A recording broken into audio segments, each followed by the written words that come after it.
Welcome back everybody to another episode on the channel, guys. Thank you all for tuning in for another one. So we are doing a new episode today talking about 5 different ways to rig a Senko. Now, I did go fishing over this past weekend, and you ever have, like, I don't know what it is. Some people in my area are really dialed in on the fish right now, guys, and they're just hammering them. For me, not so much, guys. We went and fished on Saturday. We fished pool 5A of the Mississippi River here, and just were not able to get on them in numbers. I caught a few fish. I'll roll those clips as we go here, guys. And then you ever have that one time where you make a mistake, like and you kind of wonder to yourself why you did a certain thing? You guys will see in the clip right here, so check this out. I literally did put my GoPro away and just casted right into this spot, got tight, and I have a giant on right now. I'm gonna have to try to, oh my God, it's a good one.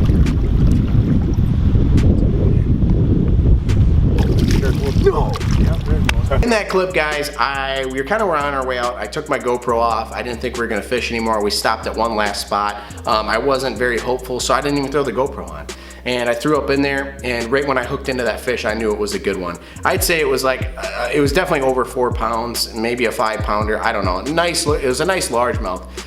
So I had my father-in-law get out the big camera, and the audio was kind of, you know, because it's super, super windy that day, guys. So unfortunately, I just did a dumb thing. I don't know why. I decided to grab the line, and he wasn't hooked that great, and off he went. Like, I just made a stupid mistake. I don't know if you guys have ever had that, but let me know down in the comments below a fishing story like that. But I just made a stupid mistake, and unfortunately it cost me the fish. But you know, that's what happens sometimes. You lose the ones that get away. Fortunately, I didn't have a fishing video put together for you guys. I went out the very next day and only caught 1 smallmouth. Like I said, guys, I'm not dialed in right now. I don't know what it is, but just so many different things. So anyways, I figured let's put together a top 5 video of 5 different ways that you can rig a Senko, guys. A Senko is a very versatile bait, so I'm gonna go ahead and grab one and we're gonna start talking about it. So here we have a traditional Senko, guys, right here. This is just a green pumpkin Senko. Let that, just a green pumpkin Senko here, guys. My favorite Senkos to use, guys, are generally the Gary Yamamoto Senkos. Usually a green pumpkin with black flake, or green pumpkin with, like, I think they make one that's like a green pumpkin with like green and purple flake. I really like those. Senko, guys, is one of the most versatile baits that you guys can use. You can do a lot of different things with them, and they just, plain and simple, a Senko, guys, just catches fish. There's no other way to describe it. This thing can be rigged in so many different ways, ways that you may not use a ton, some ways that you may, you know, have not tried before that you might want to try. So we're gonna bust out the first traditional way that I think a lot of people use them.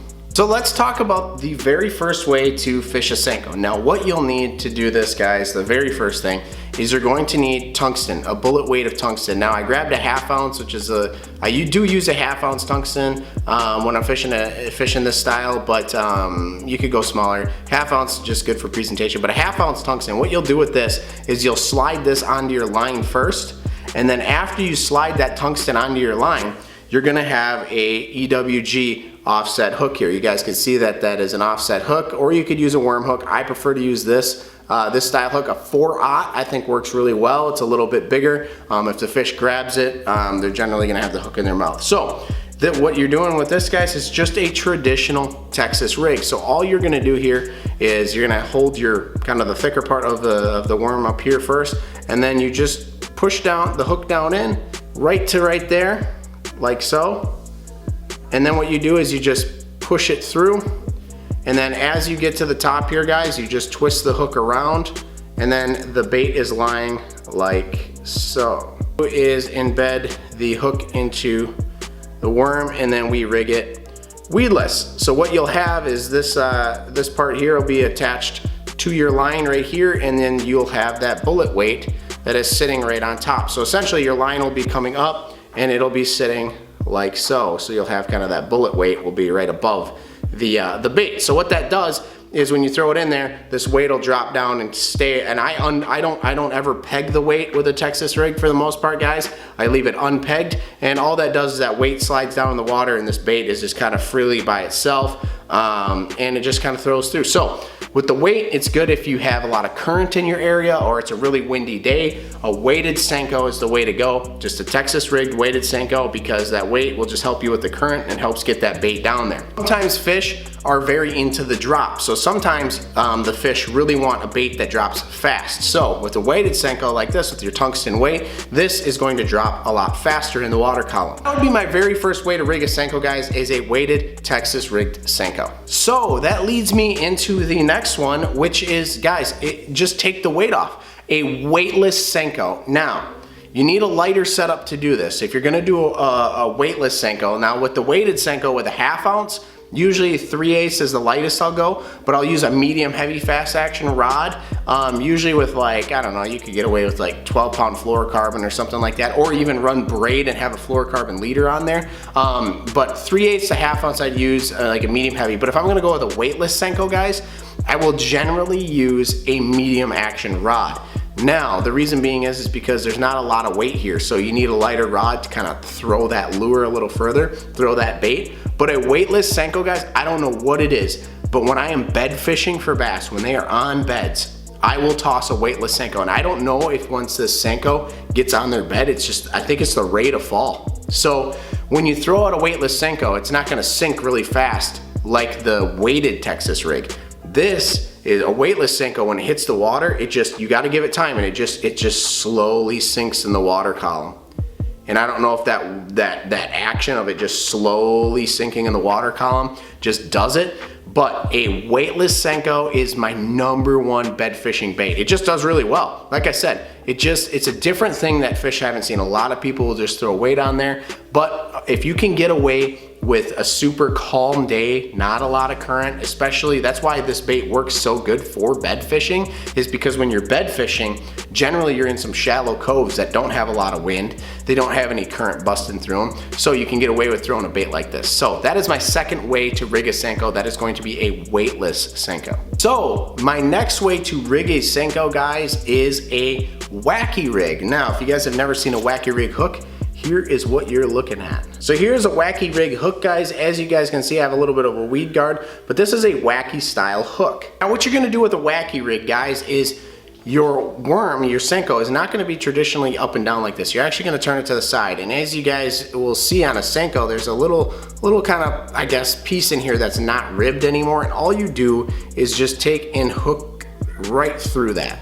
So essentially, this is what you have going on for an action right here. This is what you have going on for an action. As you guys can see, that bounces through the water column. This is weedless, and it just works really well like that. Now, one of my favorite ways to fish a Wacky Rig Senko like this is look at the action you get out of this now. It's a whole different action. Rather than that bait just being basically a stick bait, this has a whole new action to it. This can be absolutely killer.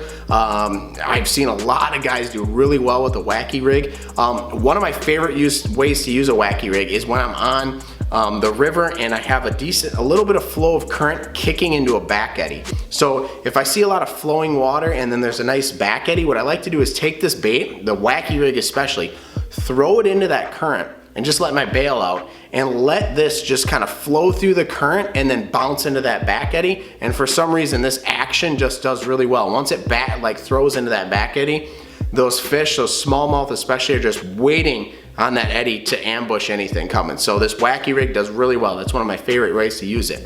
Now for a setup for a Wacky Rig, guys, I'd maybe go with a medium action, maybe even a medium light, depending if you're gonna go really light with it. Works really, really well. But a Wacky Rig, if you guys have not tried it, I guarantee you this thing will do wonders for you. So my fourth way to rig a Senko, guys, is actually a Ned rig. If you guys have never seen a Ned rig, this is what the hook looks like. It's just a little deal like that. So I'll show you how we kind of can rig up a Senko with this. So obviously the Senko is really long, and we know that a Ned rig, guys, is generally a finesse rig, right? So this isn't gonna cut it. This is just a little too big. Now, what you can do with the Senko, guys, if you're just trying to do a lot of different techniques and you don't have, I guess, specific Ned rig baits with you, all you do is super easy. All you gotta do is just pinch into this with your fingers and you can tear the Senko.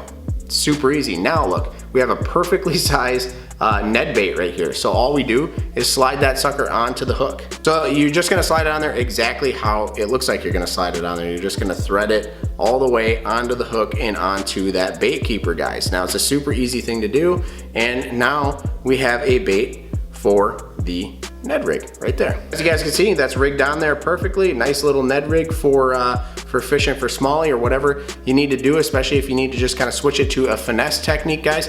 This right here, you can break a Senko down into a little Ned bait. Easy way to do it, easy thing to do, especially if you don't have any of your Ned rig stuff with you, or you're trying to cut down what you're bringing to the river with you, or where you're trying to go. But it's super easy, guys. It's one of my favorite things to do with the Senko, is break it into a Ned rig, especially right now because of the whole coronavirus stuff going on. I haven't been able to get my order in from Tackle Warehouse, so I'm kind of running short on Ned rig stuff. So I've been using my Senkos and just trimming them down like this for my Ned rig. So if you guys haven't tried out a Ned rig and you don't want to invest in a bunch of money on plastics and stuff like that, just try a little Senko of yours, and yeah, it'll work out just fine for the Ned rig. Alright guys, and lastly, my last way to fish a Senko, which I honestly do not do a lot of, like very occasionally I'll do it, but it is a way that a lot of guys catch fish off of a Senko. I know quite a few fishermen who love using this type of technique and use a Senko all the time on it. So but me personally, my fishing style, I don't use it a ton, but I will use it occasionally, and that is going to be a drop shot. So if you guys are unfamiliar with a drop shot, this right here, I'll show you, so this is a drop shot weight, guys. If you guys can see that, it's super, just has a little thing for your line to go through, and you just pinch your line around that. Essentially what happens, guys, is you have a piece of line and this little bullet weight, or your little weight, sits at the bottom of it, and then your hook sits higher up on the line. So basically the bait is free kind of up there. It's just away from the weight, so it's suspended off the bottom. So the weight will sit on the bottom and your bait will sit suspended in the water column for you. Now I'll show you the hook for that, and it's this tiny little hook. So there's a drop shot hook. As you guys can see, it's just a tiny little hook here, and I'll show you how we rig that Senko on there. When it comes to rigging a Senko on a hook, guys, all I do is just basically hook it right through the nose of the Senko. And essentially it's just like this, because what's gonna happen is this hook is gonna sit on the line like this, and when it's in the water column, it's just gonna float like this, right? It's gonna float around like this. And when it comes to setting the hook with a drop shot, you pretty much, once you feel the bite, all you have to do is reel, because this hook is so small, it doesn't take a whole lot to set the hook with it. So it basically what's happening is, like I said, you have that weight that's down here, the bait's here essentially, and the weight is at the bottom. So this is just sitting suspended in the water column. So if you guys are familiar with drop shotting, and you never tried a Senko can work well for a drop shot. If you guys are looking into how to use a drop shot, I'm sure there's plenty of videos of like specifically how to rig it, but I'm just kind of, and I can do a video in the future if you guys would like. Drop it down in the comments. I'll look into it. But doing a drop shot, very easy thing to do, and it's one of the many ways that you can use a Senko. Those are my 5 ways of rigging a Senko, guys. Let me know down in the comments below your favorite way of rigging a Senko. I would love to see it. Now, there are other ways that you can rig a Senko. These are just my top 5 ways that I personally would rig a Senko. So if there's a different way that I didn't list, throw it down in the comments below, but let me know your favorite way to fish a Senko or rig a Senko. Like I said, guys, a Senko is a super versatile bait. You can do a lot of different things with it. There's a lot of different colors you can use. I prefer Gary Yamamoto Senkos. They are a little pricier, but really I just like to stick to green pumpkin and color, guys. But Senko's super versatile bait, and they always catch fish. So I hope you guys enjoyed today's episode. Remember to like and subscribe, and we'll see you guys on the next one.